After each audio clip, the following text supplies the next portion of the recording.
Ya con grabación en marcha, buenas tardes nuevamente a todos, todas, todes. Damos inicio hoy al tercer encuentro del ciclo de conversatorio titulado Disputas en torno a la cultura, la subjetividad y la otredad, organizado de manera conjunta por las cátedras Problemas Filosóficos de la Modernidad y Comunicación Social 2 de la Facultad de Derecho y Ciencias Sociales de la UNCO.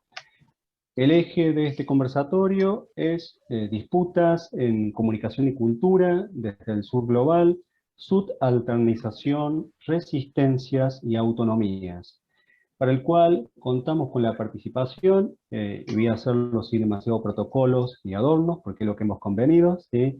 De Claudio Maldonado Rivera, profesor e investigador de la Facultad de Ciencias Sociales y Humanidades de la Universidad Católica de Temuco, de Lorena Rifo, docente e investigadora de la Facultad de Derecho y Ciencias Sociales de la UNCO, y de Julio Monasterio, del compañero Julio, ¿sí? Profesor e investigador de la FADEX. A continuación, Julio, Lorena y Claudio, en ese orden, van a realizar una intervención cada uno para dar lugar luego a preguntas, comentarios, reflexiones, que pueden ir realizándolas o haciéndolas en el chat y que vamos a recuperar al momento de los intercambios. Antes de comenzar, queríamos manifestar de manera conjunta, es una preocupación conjunta, nuestra precisamente profunda preocupación por la actual situación sanitaria en la que se encuentra nuestra región, producto de la segunda ola de la pandemia, y particularmente manifestar nuestra preocupación por la situación de los sistemas públicos de salud de Río Negro y Neuquén, lo que ha conducido, particularmente en esta última provincia, a una situación de colapso sanitario. Es en este sentido que queremos solidarizarnos con los y las trabajadores y trabajadoras de salud de ambas provincias.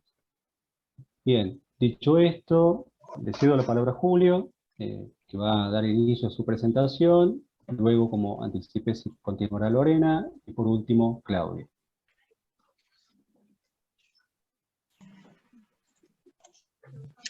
Bueno, buenas tardes a todos, a todas, a todes. Es un honor para mí estar compartiendo este espacio, ahora desde otro lugar.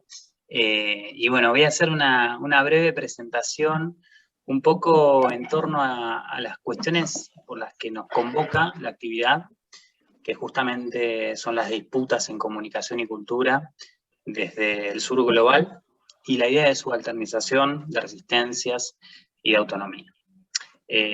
Mi presentación va a ser una presentación breve de unos 10-15 minutos, en los que intentaré un poco desandar algunas pistas, o por lo menos tratar de plantear algunas pistas para pensar algunos mecanismos de subalternización que se llevan adelante en la temática que yo investigo, que tiene que ver con las estrategias de oficialización de las fiestas populares en el territorio de la Patagonia Norte.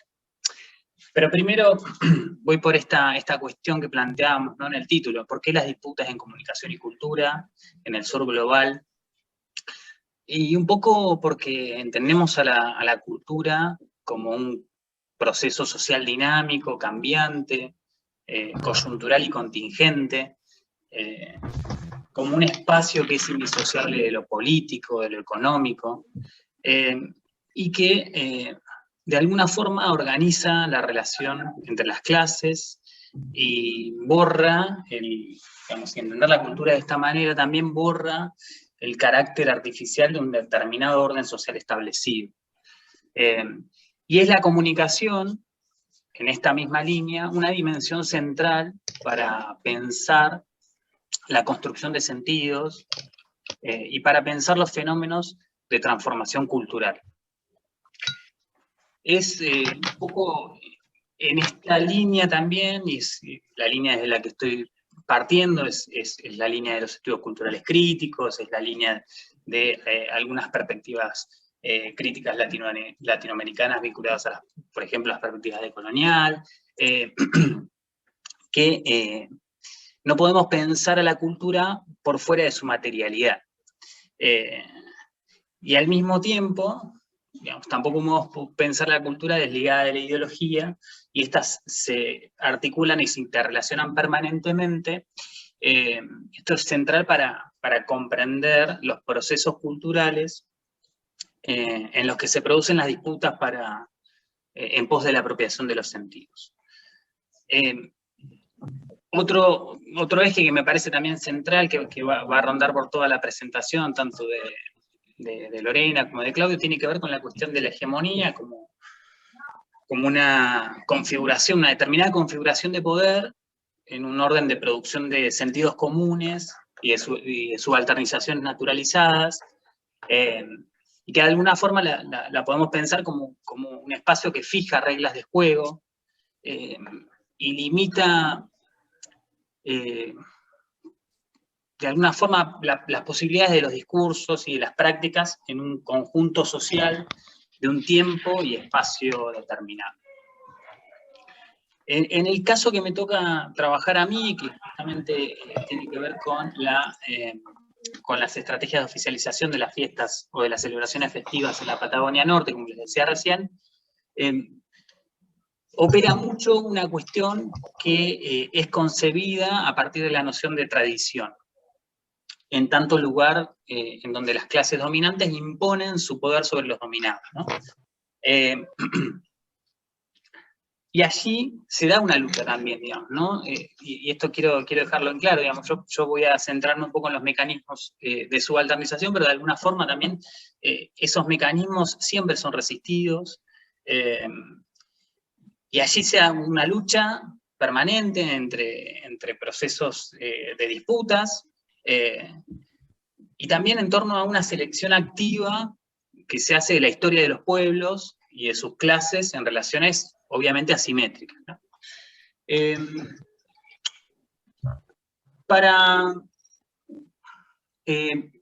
La hegemonía, entonces, de alguna forma nos permite también comprender cómo sean las distribuciones de poder y la influencia de los actores sociales que intervienen en la disputa por la cultura.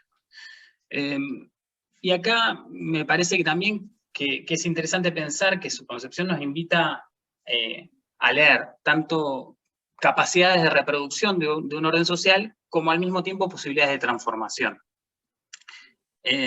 Bueno, yo me voy a centrar principalmente en algunos mecanismos de subalternización, a partir de principalmente una idea que mencioné recién, que tiene que ver con la cuestión de la tradición, pero principalmente a partir de un eje central que va a ser la cuestión de las fiestas como patrimonio. Para esto, quiero destacar algo que es constitutivo de las celebraciones festivas en la región de la Patagonia Norte, y que tiene que ver con una idea que un autor boliviano, José Romero Flores, trabaja, que es, Javier Romero Flores trabaja, que es la cuestión de la colonialidad festiva. No me voy a meter a desandar la relación modernidad-colonialidad. Había pensado que, digamos, recuperar alguna de las operaciones que trabaja Arturo Escobar allá en su trabajo Mundos y Conocimientos de otro modo, en torno a cómo se ha pensado desde algunas propuestas de la perspectiva de colonial esta relación. Pero sí quiero destacar algunos ejes que son como constitutivos de esta idea de colonialidad festiva y que está operando fuertemente en las estrategias de oficialización de las fiestas populares en la Patagonia Norte, y que de alguna forma generan los mecanismos de subalternización. El primero tiene que ver con la idea del patrón global del poder, que surge en 1492 y que establece clasificaciones de clase, de raza, de género, y al mismo tiempo jerarquiza espacios y lugares, y realiza, para el caso que yo trabajo, una clasificación social de lo festivo. El segundo punto tiene que ver con una geopolítica del conocimiento, que de alguna forma en estas estrategias podemos verla a partir de la jerarquización de saberes, desde la lógica de la colonialidad del saber, y que intenta vaciar de contenido prácticas que son históricas de los pueblos de la región. Un tercer punto que tiene que ver con la demonización de lo festivo, son como dos momentos, ¿no? Un tercer punto vinculado a la demonización de lo festivo y un cuarto punto vinculado a la fetichización de lo festivo, que un poco también tiene que ver con las modalidades en que se produjeron ciertas formas de explotación, de saqueo de los cuerpos y de los territorios en las regiones construidas como periferias, ¿no?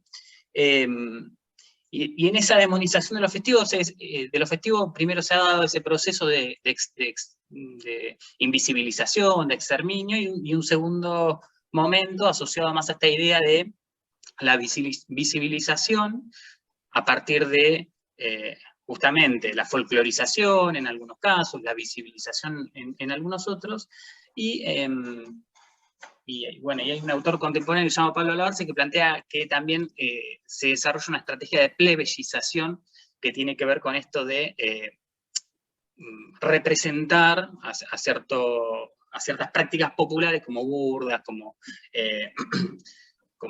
objetos de la chanza, de la burla. Un tercer aspecto que me interesaba compartir con ustedes tenía que ver cómo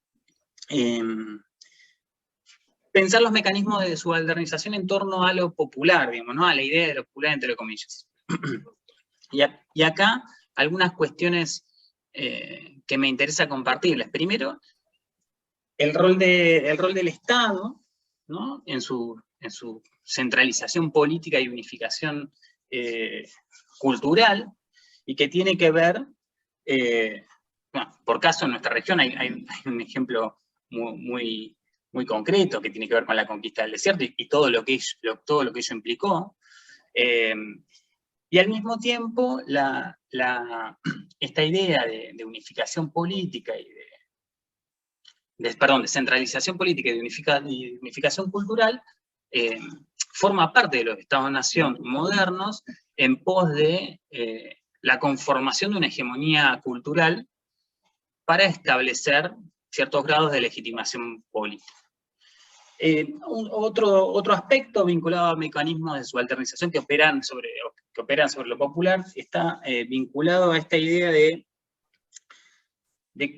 cómo se piensa lo popular desde arriba a partir de la idea de... acá recupero un autor que se llama Gilberto Jiménez, digamos, de cómo pensarlo, cómo pensar el abordaje para unas prácticas populares, y allí el autor plantea algunos aspectos. Por un lado, digamos, pensar lo popular desde la posición social y pensar, o de la posición de clase, y por el otro lado, pensar lo popular vinculado a cuestiones culturales o culturológicas. La primera refiere a esta idea de los mecanismos de subalternización sobre lo popular vinculado a la condición de dominación, a la inferiorización, a la subalternización, que es común sobre las clases populares en el plano económico, y la segunda tiene que ver con la construcción de lo popular como alteridad, ¿no?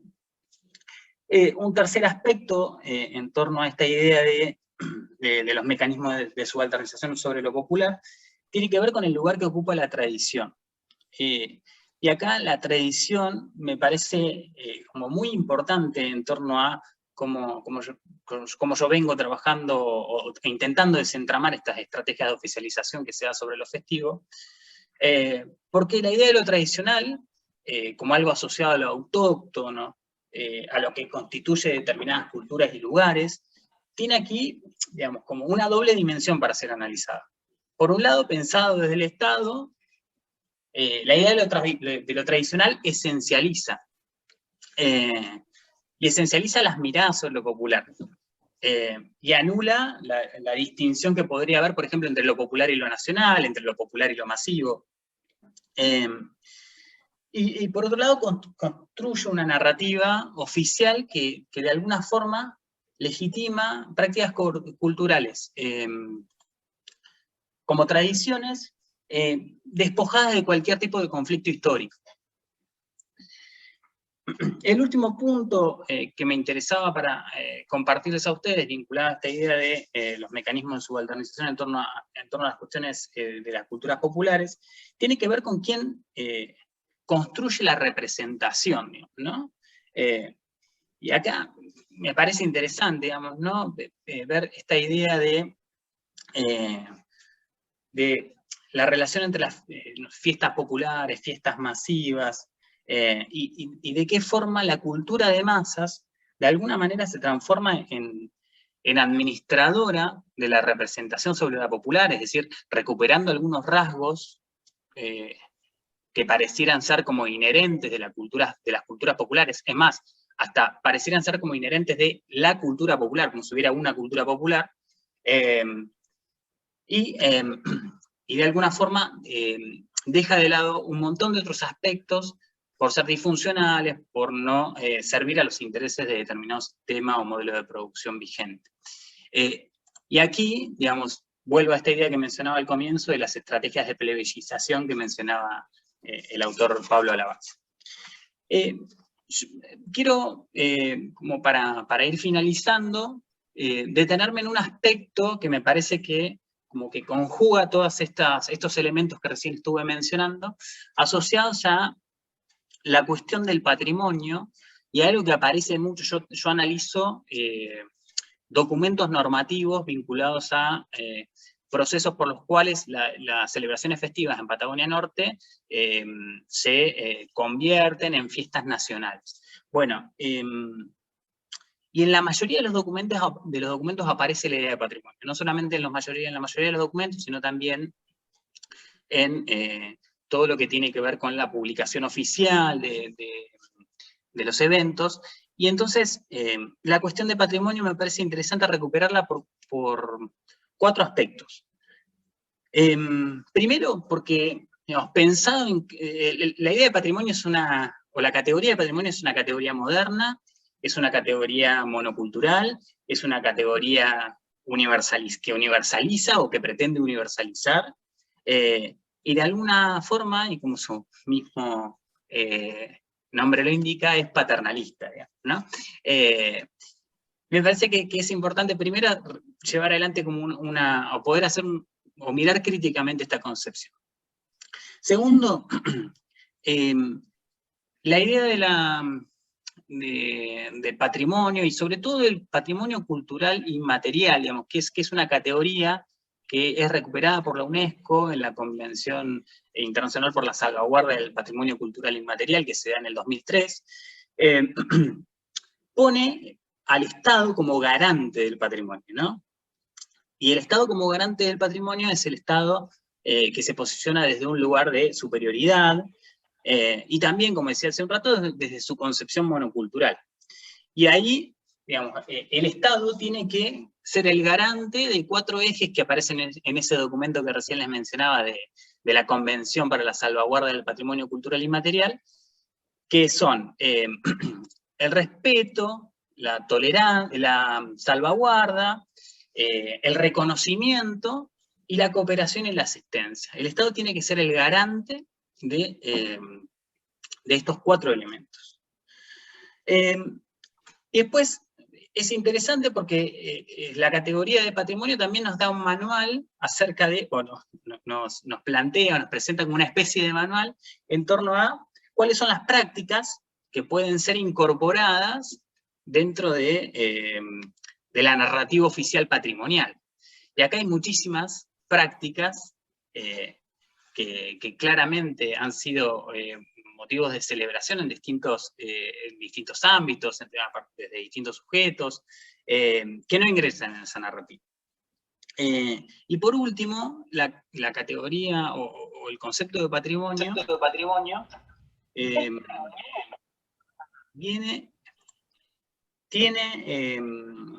digamos, entra desde una concepción hegemónica, entra en una directa relación con el proceso de turistificación, pero pensado en clave del turismo hegemónico que plantea a las prácticas culturales en tanto objetos cosificados, ¿no? Y de alguna forma, digamos, transformada una fiesta popular, una práctica cultural en objeto cosificado, es puesta al servicio de ese turismo hegemónico.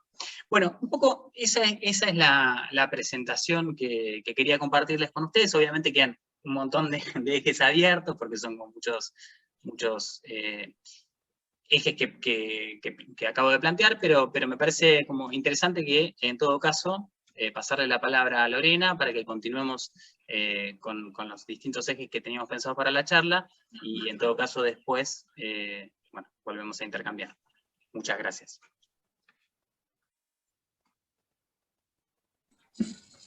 Bueno, yo un poco como Julio voy a plantear varios ejes, a ver si puedo compartir pantalla o te tengo que pedir autorización. Bueno, buenas tardes primero, que yo no había observado.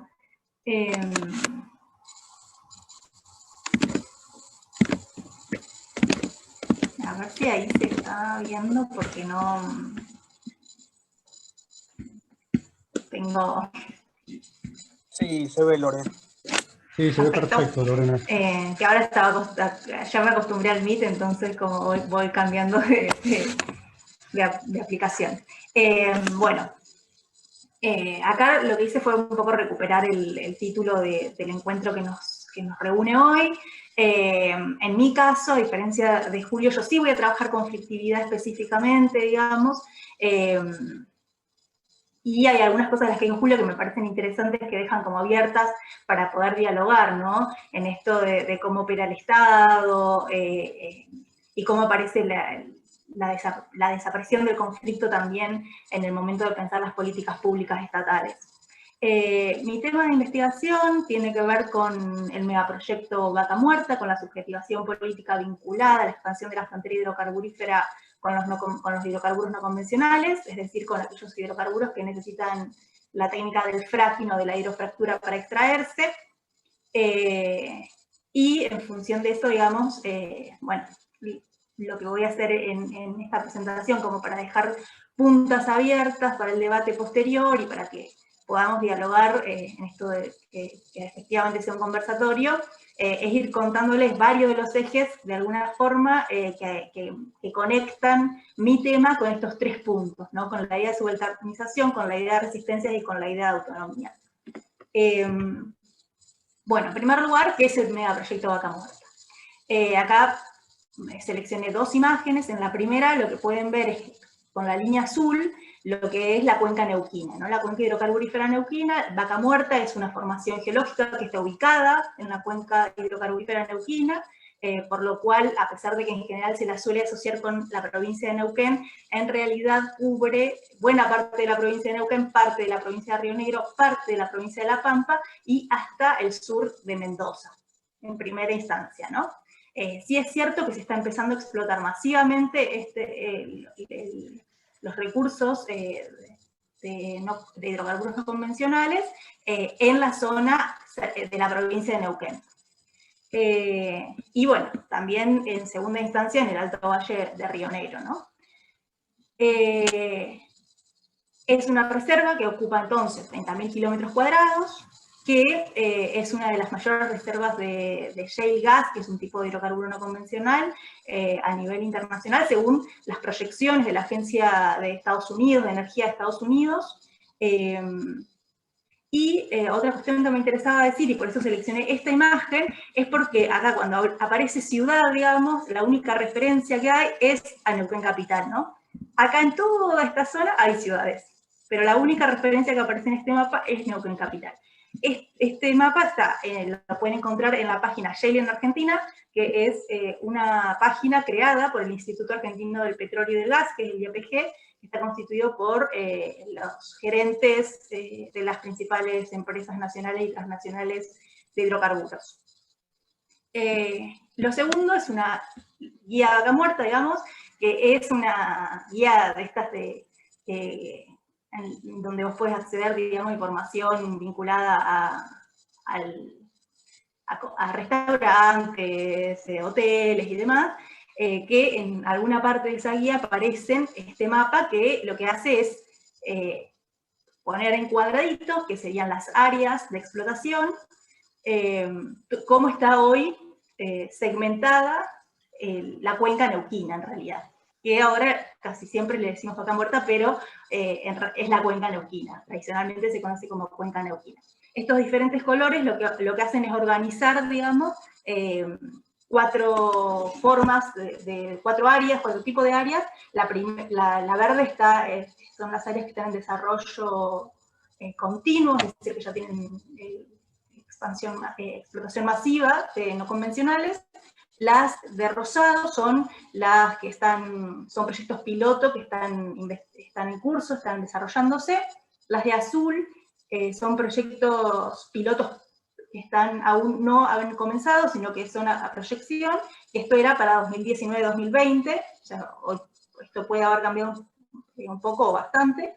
Y las naranjas son los permisos de exploración. Después hay algunas que están en negro, que son las que aún todavía no han empezado la explotación, digamos, pero que ya están las concesiones realizadas. Y acá están las empresas que de alguna forma tienen intervención en alguna o en todas estas áreas. Sin embargo, cuando yo hablo de Vaca Muerta, me voy a referir tomando de la investigación que hace el Observatorio Petrolero Sur y Enlace para una Justicia Energética y Socioambiental, que es un proyecto del Observatorio Petrolero Sur y de Taller Ecologista, que es una organización de Rosario, que se refiere, cuando hablan de megaproyecto de Vaca Muerta, se refieren a toda una infraestructura construida y en construcción que no solo atiende a dónde se va a explotar el bien, sino a todo el entramado de empresas y de recursos que se están poniendo y se están recuperando, se están reconstruyendo, se están construyendo vinculados a la explotación de hidrocarburos no convencionales. Entonces, estamos hablando de gasoductos, de oleoductos, de rutas, de obras públicas vinculadas a la educación, obras públicas, porque digamos, si vos traes trabajadores, a esos trabajadores hay que garantizarle determinadas necesidades, y además los insumos que necesita todo este entramado productivo, ¿no? Productivo, extractivo, como sabemos. Bueno, ahí hay una forma, acá pensándolo así, pensando en el megaproyecto de Vaca Muerta así, lo que vemos es que no solo es Neuquén, Río Negro, parte de La Pampa, que sería más o menos la cuenca neuquina, y Mendoza, sino que además en este caso vamos a sumar a Buenos Aires, ¿no? Porque Buenos Aires tiene las principales refinerías, en donde se van a tratar este recurso para después poder hacerlo consumible por la mayoría de la población, y además tiene puerto, para el caso en el que se necesite exportar. Bueno, esa es otra imagen también de cómo se está desarrollando y los diferentes insumos que va a necesitar el megaproyecto. Después lo podemos ver en detalle si les interesa. Sin embargo, una de las preguntas que a mí me convocó, digamos, para esta investigación es qué pasa, ¿no? Que la expansión de la frontera hidrocarburífera se va a concentrar en Vaca Muerta. No es la única formación geológica que tiene este tipo de recursos en Argentina, hay otras, como por ejemplo la cuenca chaco-paranaense. Sin embargo, en la cuenca chaco-paranaense, que está ubicada en el noreste, lograron sacar ordenanzas o legislaciones provinciales que prohíben completamente la actividad, por ejemplo, a diferencia de lo que pasa en estas zonas. Entonces, ahí, como propuesta, lo analizo desde esta tríada, ¿no? Donde aparece lo cultural, pero lo cultural no desarticulado, sino en permanente conexión con lo económico y lo político.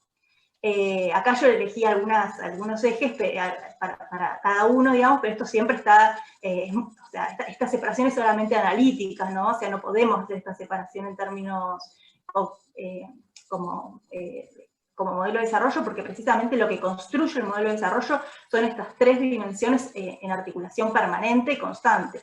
Pero bueno, en primer lugar podríamos hablar de que en esta zona ya estaba instalada la infraestructura, las empresas ya estaban instaladas, ya tenían construido, digamos, sus oficinas y demás, o sea que podían avanzar con este tipo de explotación. La dimensión política, que en el caso neuquino, el Estado provincial es dependiente de los ingresos de esta actividad, y en el caso de Río Negro lo que podemos decir es que a pesar de que el Estado aún no es dependiente, este tipo de ingresos, que son ingresos bastante altos, terminan acorralando de algún modo al Estado a pensar que es la única forma de desarrollo, ¿no? En connivencia con pensar un estilo de desarrollo y un modelo económico de ganancia de capital rápido, y con poca intervención, ¿no? Con poca intervención del Estado, ¿no? Intervención pues, de las empresas y demás. Y lo otro es que, como una aclaración, es que esos ingresos no van a ser solo por regalías, sino por otro montón de impuestos que tienen los estados y que el circuito económico que produce la actividad hidrocarburífera también permite ese tipo de ingresos, ¿no? De hecho, los ingresos por regalías son bastante bajos en relación a otros lugares del mundo y a otros lugares de Latinoamérica también. Y la cuestión que me parece trascendental, que es esto de pensar, bueno, además había un consenso social supuestamente en torno a la actividad, ¿no? Digamos, porque es una actividad que como decía Julio, ¿no? O sea, como que se incorpora en la Patagonia y se desarrolla en la Patagonia como base para, en la que, como desarrollo territorial de esta región para el capitalismo nacional, ¿no? O sea, las campañas de desierto se realizan mediados del siglo XIX, desde mediados del fin del siglo XIX, y en base al genocidio indígena, se empiezan a hacer distintos tipos de exploraciones, de actividades económicas, y una de ellas es la casualidad, digamos, el descubrimiento en 1908 del petróleo en Comodoro Rivadavia. Pues en el caso de Neuquén, el primer pozo es de 1918 en Plaza Huinque. Entonces, con una actividad de tanto tiempo, con el rol que ocupó YPF, por lo menos hasta la privatización en la década de los 90, organizando la vida de las ciudades alrededor de los yacimientos, los puestos de trabajo, quienes vivimos en esta zona, quienes hemos nacido en esta zona, tenemos personas cercanas que se vinculan con esa actividad y sabemos que son puestos de trabajo en general bien remunerados, entonces eso suele tener un aval desde la sociedad para poder sostenerlo, y también en todo este marco aparece la idea de la recuperación de YPF, después de la privatización de los 90, y a partir de lo que se llamó en 2012 la Ley de Soberanía Hidrocarburífera, esta idea de que, bueno, otra vez íbamos a tener a esa empresa bandera del Estado, con ciertos relatos nacionalistas, ocupando el mismo lugar que había ocupado en la época hasta la privatización. YPF fue una empresa muy importante en América Latina en relación a estos bienes, porque fue la primera empresa, se crea en 1922, y es la primera empresa estatal de América Latina que gestiona exploración y explotación de recursos hidrocarburíferos, que digamos, es un bien energético fundamental para el desarrollo de la acumulación de capital, ¿no? Entonces esta idea también aparece ahí como legitimando. La cuestión es que, pese a que estaban dadas todas las condiciones supuestamente para que esta actividad se desarrollara sin mayores problemas, lo que encontramos es que en esos primeros años de avance de la actividad, es entre 2009 y 2014, 2015, 2014 es cuando se sanciona la nueva Ley Nacional de Hidrocarburos, cambiando algunas cuestiones de reglamentación para habilitar y promocionar la extracción de hidrocarburos no convencionales, que la vieja no la tenía. Lo que sucede es que aparece muchas voces contrarias a esto, y sobre todo entre 2012 y 2014, actores colectivos que enfrentan públicamente el avance de la frontera hidrocarburífera. ¿Qué condiciones son las que cambiaron? Podemos pensar, o qué condiciones había para que esta conflictividad se desarrolle, en esto de poder pensar las resistencias, ¿no? En una actividad que se suponía en principio no hubiera estado, digamos, por las condiciones en las que ya se instalaba. Una cuestión importante son los cambios a nivel global en los flujos de información, y cómo la información de otros países se distribuye. Entonces, Estados Unidos, que es el país que explota hidrocarburos no convencionales, el país que mayor explotación de hidrocarburos no convencionales por fuera de Argentina tiene,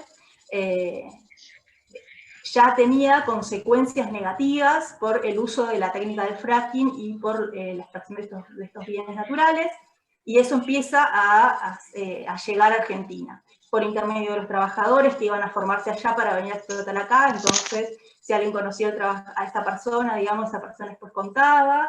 Estos son relatos de entrevistas, ¿no?, que yo he tenido, en los que me han contado esto, por traducciones en los buscadores, buscar hidrocarburos no convencionales, y con los mismos buscadores traducirlos, digamos, traducir esa información. Entonces, bueno, documentales, noticias, que después se iban propagando entre diferentes círculos de organizaciones sociales, políticas, sindicales, ambientales.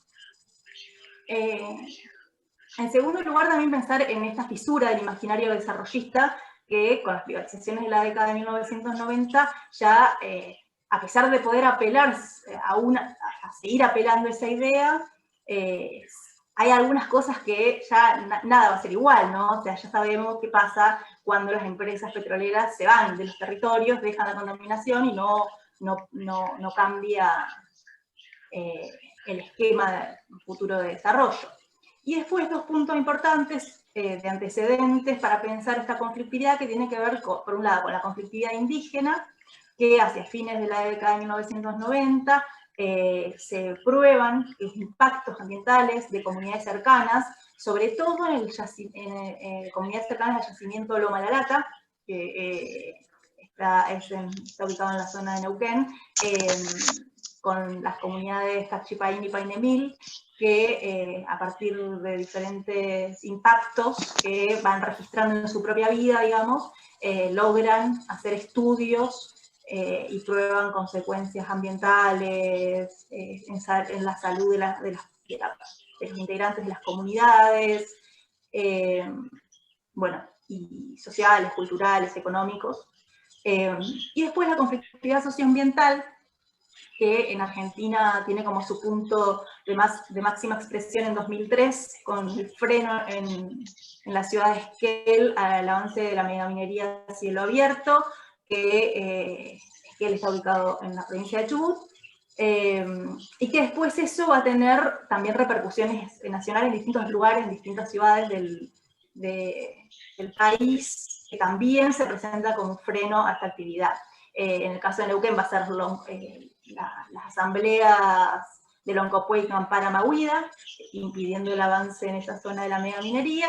En el caso de la provincia de Río Negro va a ser la línea sur, y así vamos a tener diferentes movimientos anti-megamineros, digamos, que después se van a ir articulando con otros movimientos socioambientales que de alguna forma van a empezar a modificar esas creencias y formas de relación con la naturaleza que veníamos teniendo instaladas y que ya no discutían, ya no se cuestionaban, digamos, y se pensaba que iba a ser siempre así, ¿no?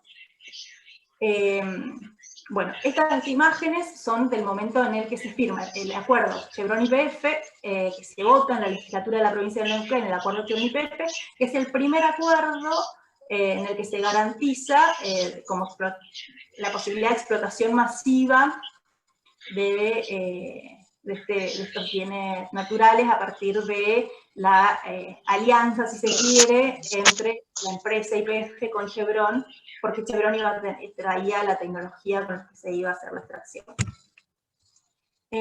Bueno, y como para terminar, porque ya estoy como pasada de tiempo, y para dejar algunos puntos para que sigamos pensando, ¿qué pasa después, no? Yo decía 2012, 2013, 2014, es un momento de alta conflictividad. Bueno, ¿qué pasa después, no? Y ahí me interesa dejar como para pensar un poco la potencia de los sectores dominantes del capital para quebrar esas resistencias, para poder volver a relegitimar la actividad, construir un consenso renovado en torno a eso, y ahí cuál es el rol de las industrias culturales con su potencialidad de valor simbólico que tienen para hacer circular ciertos sentidos y no otros, y cómo eso se enfrenta de alguna forma a los sectores en conflicto.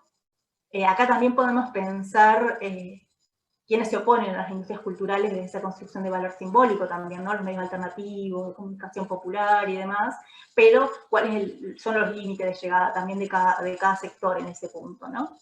En este caso, digamos, yo selecciono 3 tapas de diferentes medios, 2 son de la región, el otro es nacional, y que tienen llegada, digamos, amplia llegada, ya sea regional o nacional. Y ahí, entonces, pensar también cuál es la relación entre los medios de comunicación, pensando en los medios de comunicación que forman parte de estas industrias culturales, las empresas hidrocarburíferas y el Estado, ya sea en su figura nacional o provincial, ¿no?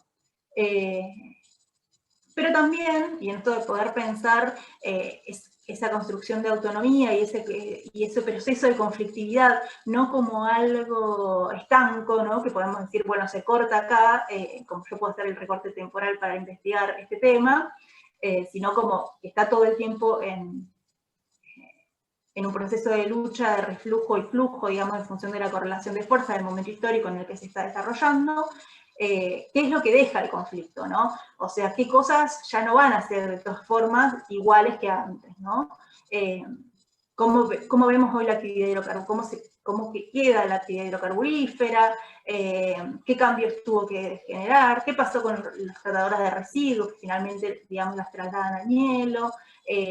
Y ahí cómo se reorganiza el territorio también para decir, bueno, ¿a dónde vamos a ubicar esas actividades que no queremos que se vean, ¿no? Y los diferentes niveles de poder en esto de construir sentidos que tienen los diferentes, que aparecen en los diferentes estados, ¿no? Los diferentes límites que tienen los diferentes estados, y cuánta voluntad también hay para modificar o no las condiciones en las que se van estableciendo estos desarrollos, digamos.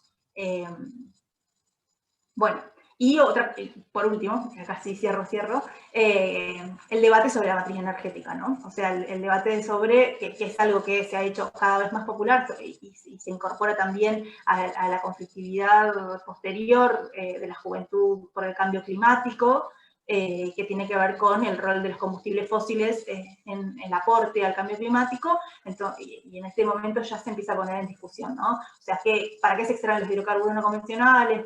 ¿A dónde se destinan? ¿Quiénes son los principales consumidores? ¿Se podría pensar en un cambio de matriz energética? ¿Qué hace falta para pensar ese cambio de matriz energética? Así que bueno, les dejo algunos ejes para que sigamos pensando luego y le doy la palabra a Claudia.